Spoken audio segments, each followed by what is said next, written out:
Totoong pagtrato ni Mr. Pilmar Alipayo to Andy Eigenman abay nakuhanan ng video mula sa netizen. But before that, if you haven't subscribed yet to my YouTube channel, please don't forget to like, share, and subscribe at hit mo na rin ang notification bell for more showbiz updates.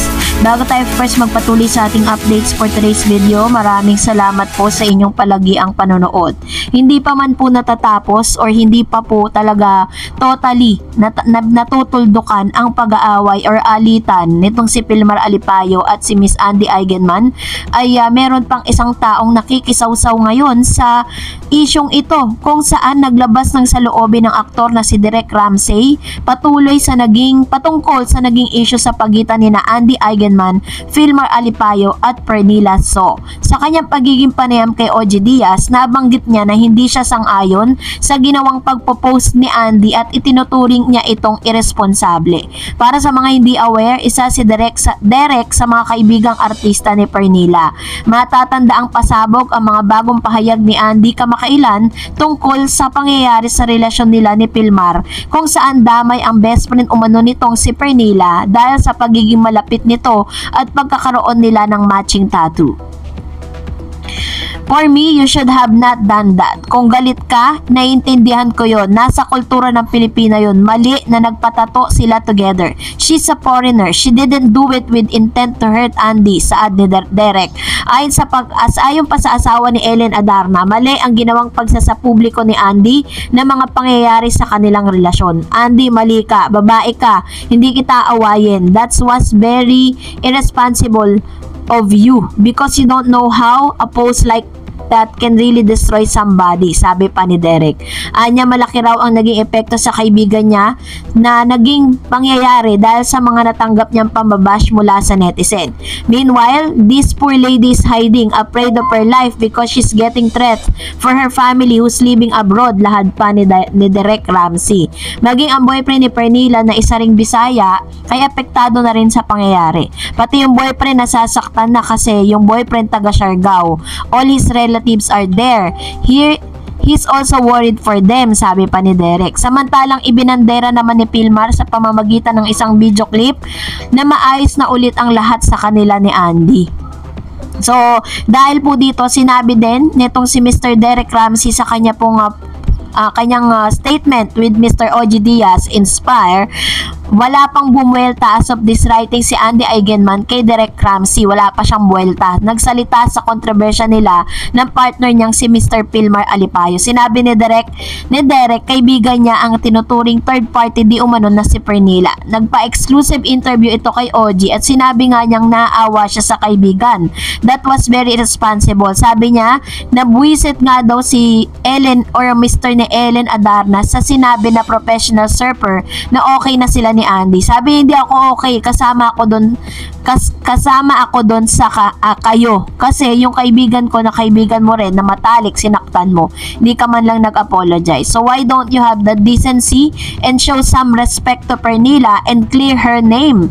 Pernilla feel bad about that thing and she reached out to apologize for that. Nabash nga raw si Pernilla sa mga post ni Andy na sana raw ayon kay Derek ay nag-usap muna sila bago nag-post ang dating actress. So ganun katindi yung mga nilabas nitong si Mr. Derek Ramsey, pero sa kabilang banda mas lalong nanggigil pa ang mga netizen nang mapanood ang isang video clip na ito na habang itong kasi po si Mr. Andy Eigenman at itong si Mr. Pilmar Alipayo ay meron po silang negosyo sa Siargao. Marami silang negosyo doon. Meron po silang coffee shop, meron silang bilihan ng mga parang souvenirs at meron pang isa parang lodging, parang doon natutulog yung mga bisita or mga bumibisita sa Siargao, na yun yung isa sa mga pinagkakakitaan nila ngayon. So isa sa mga pinanggigilan nga ng netizen na habang napapanood natin ito is nakikita po nila na sobrang aligaga itong si Andy Eigenman na nag-aasikaso sa kanyang coffee shop, while itong si Mr. Pilmar Alipayo naman ay meron po siya mga kausap na mga foreigner. Hindi natin alam kung ano po yung ginagawa niya sa table ng mga foreigners na ito, na hindi man lang makitaan na parang maging aligagarin man lamang siya sa pagtulong nga dun sa kanyang engaged wife, or parang, 'di ba? Ano ba tawag sa kanila, na mapapangasawa niya, no? Dahil sabi engaged na daw sila. Hindi man lamang daw di umano na tinutulungan nitong si Pilmar si Miss Andy Eigenman sa kanyang pagiging busy dito po sa kanilang negosyo. Kaya nga sabi po ng ilang mga netizen, is that really a type of a person na gustong pakasalan ni Miss Andy Eigenman, na how many times na po na parang nagkaroon na siya ng cheating issue. Una doon po sa isang vlogger, 'di ba? Pero hindi po naging malaking issue yon. Ngayon naman, eto namang best friend. Kahit sabihin na natin lahat po yun ay rumors lang, pero the fact na meron kang mga ganong klase ng issue, alam na this, 'di ba? At alam naman natin kung anong history ni Pilmar, na pangalawang ano niya, yung una niyang partner is naghiwalay sila, and then ngayon si Miss Andy Eigenman naman yung kasama niya. So medyo hindi nagustuhan ng mga netizen yun. Hindi natin alam kung ano po yung pinakain ni Pilmar dito kay Miss Andy Eigenman, kung bakit hindi niya maiwan, ano, hindi niya mapalitan, o dahil ba sa yaman ni Pilmar? Kasi kung tutuusin, mayaman din naman si Andy Eigenman, diba? So, di natin alam. But anyways, no, wag na tayo masyadong doon mag-dwell. So, mag-react na lang tayo sa mga komento ninyo. Sabi po ni Miss Maria Josephine, masakit na ngayon, Andy, at least di ka nakasal. Pinagsapa sa Diyos kasi there's a reason for your safety. Di nahalata naman kasi sinamangot si Andy. Mukhang pagod na siya. Stress na too much kay Pilmar. Maalis din at gagaling ang heartbroken kesa ulit-ulitin. Mga bata pang anak mo. Hindi naman tama for the sake of kids, kaya nakikisama na ko. Wala nang trust mo. Pati mo, dyan sa effect na ruin na. Kalas ka na para makapag-aral ng mga anak mo sa Manila. Malilimutan mo din yung mokong mo. Prayers palagi, makakatulong yan.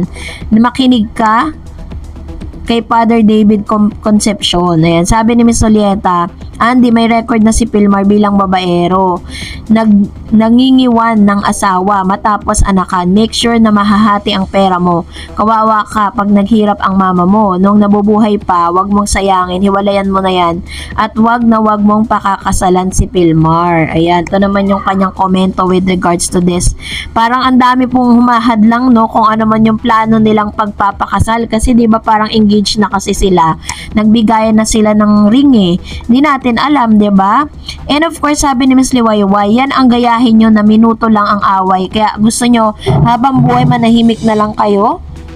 Ako, mister ko babaero, pero minuto lang ang pagpapagulo kayo. Mga pakialemera, ayaw nyong tigilan ng mag-asawa naman yan. Ayan, ito naman yung kanyang komento with regards to this. Pero kasi parang this is not just a simple awayan ng mag-asawa, kasi parang pinost nila sa social media, kaya ngayon pinagpipiestahan po ngayon ng mga netizen yung nangyari po sa kanila, 'di ba? Kaya hindi maiiwasan yan. Sabi ni MD kasi, bakit nagpupinilit ka pa, Andy? Kung ayaw na ni Pilmar sa'yo, dahil andyan na sila lolo't lola. Benta mo lahat yung pinagawa mong bahay at mga negosyo mo, at wag lang ambag dyan sa Pilmar para din matauhan si Pilmar sa ginawa niya. Wag mong ipilit ang sarili mo. Kung ayaw na sa'yo, nakahanap na ng iba, mas maganda sa pabuhay mo kung wala na si Pilmar sa iyong buhay. Ayan. So, ito naman yung kanyang observation, ano. Parang sinasabi niya na it's now time para talagang kumalas na dun sa sitwasyon na meron po siya ngayon. And kasi parang tayo, ang dali natin mag-jump ito conclusion na iwan na, 'di ba? Parang enough na, pero hindi kasi natin alam kung ano talaga yung totoong pinagdadaanan po nila, 'di ba? Sabi ni Miss Lolita, mag-isip ka na, Andy, napabayaan mo ng sarili mo dahil dyan sa lalaki na yan. Mas makakabuti sa'yo, bumalik ka na sa Manila at iwanan mo na yung lalaki na yan. Huwag mong pabayaan yung sarili mo at alagaan mo. Like kung ano ka noon, hindi ka nababagay dyan sa lugar na yan. Kaya sana matauhan ka na. Yan, ito naman yung kanyang komento with regards to this. Ano. Sana nga matauhan na itong si Miss Andy at maisip niya ano ba talaga yung best na pwede niyang gawin. And I know na kung babalik po sa showbiz yan, magkakaroon pa rin naman siya ng space sa showbiz.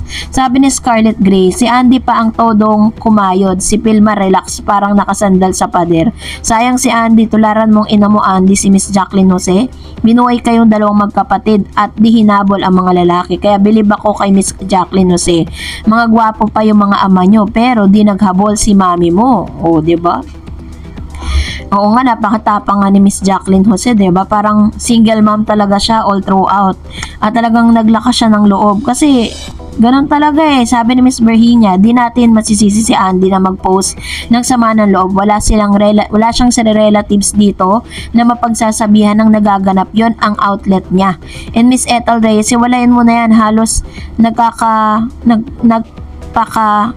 losyang ka na sa pagmamahal mo sa kanya. Nagawa ka pang lokohin, di ka tunay na mahal niyan. Ayan, ito naman yung kanyang komento with regards to this. Another one, sabi ni Teres, wag ka magpapakasal, Andy, okay na yan, ganyan, para magmamanyak si Pilmar, walang problema, iwan agad. And sabi ni Miss Ligaya, kung ako tatanungin sa ganda at yaman ni Andy, ano nakita niya kay Pilmar at nagkagusto siya, 'di ba? Totoo. Actually po, meron po kasing may bagay na talagang syempre basta si Andy na lang nakakaalam nun. Sabi po ni Miss Tita, magpasalamat ka sa Panginoon at hindi pa kayo ikinasal. Sabi ni Miss Reyna, hindi naman kasi agad-agad mawawala yan. Be strong lang, Andy, at wag agad-agad susuko. Just pray na pray siguro, hindi kayo iwan ni Lord. Basta ay lift up mo lang sa kanya ang lahat-lahat. And another one, sabi ni Miss Maria Luisa, in reality, si Pernilla ang may kasalanan yan. Kung di sa kanya, walang ganyan. Alam niyang may anak na si Andy. Gumanyan pa siya. Kawawa daw si Perry. Ano naman, si Andy, hay nako, wag kayong bias mag-judge, Derek. Totoo nga, ako rin. Hindi ko rin makita yung point ni Derek na parang sinisisi niya si Andy with regards to that. Doon po sa pangyayari na yun. Well, in fact, hindi naman talaga naging parang hindi naging sensitive itong si Pernilla dun sa kanyang naging actions and ni Mr. Pilmar, 'di ba? Kung ano ba mararamdaman ni Andy, 'di ba? So, salamat po sa mga komento ninyo. And that's it for today. For more videos and updates, please don't forget to like and subscribe, and please don't forget to follow my Facebook page, Dar Eds TV. God bless everyone.